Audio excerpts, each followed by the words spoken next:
Welkom bij deze installatie-instructie voor de Visionaire Blueline Bulls editie. Deze instructie bestaat uit drie hoofdstukken. Het eerste hoofdstuk gaat over het uitpakken van de unit en het prepareren. Het tweede hoofdstuk gaat over de componenten die erin zitten en de functie van de componenten. Het derde hoofdstuk gaat over hoe de unit te bedienen. De Visionaire wordt geleverd in twee verpakkingen. De verpakking waar de Visionaire zelf in zit en de verpakking waar de display in zit. De display, dat is een frame waar die op gemonteerd wordt. We gaan eerst kijken naar de display. Die ligt hier in losse onderdelen. Hij wordt geleverd met de wieltjes al geassembleerd. En het frame moet geassembleerd worden op locatie. We starten met het samenstellen van de display.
Het is wel belangrijk om dat op een zachte ondergrond te doen.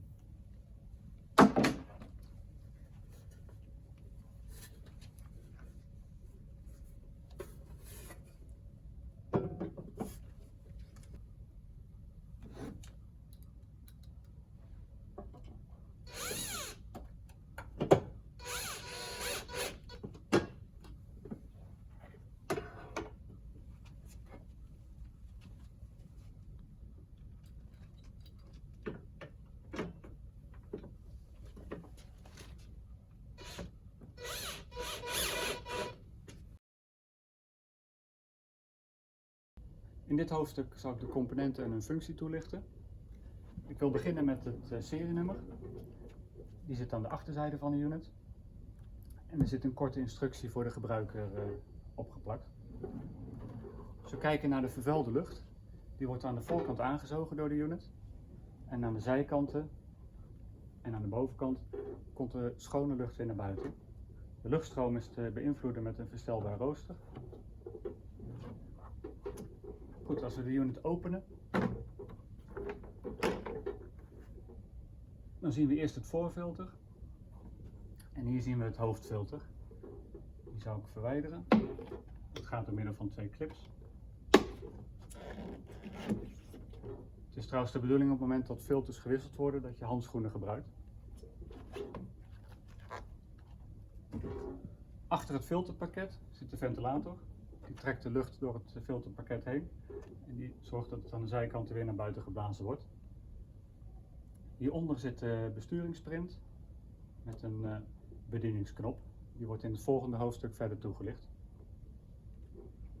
Bij het terugplaatsen van het filterpakket is het belangrijk bij het voorfilter om te zorgen dat de blauwe kant naar buiten gericht is en de witte kant naar binnen gericht is, naar het hoofdfilter toe. Bij het plaatsen van het hoofdfilter, terugplaatsen, is het belangrijk dat je hem goed rechts erin plaatst en zorgt dat hij goed vastklikt. Alleen dan heb je de juiste afdichting en functioneert het apparaat optimaal. In dit hoofdstuk ga ik de bediening van het apparaat verder toelichten. Het apparaat is uitgerust met een veiligheidsschakelaar. Op het moment dat de kap geopend is, wordt de stroom naar de besturing en de fan onderbroken. Op het moment dat de kap sluit, zou je het logootje op zien lichten. Dit is de display. Daar staat alle informatie op. Daarnaast zie je de bedieningsknop van het apparaat. Dit is de PIR-sensor.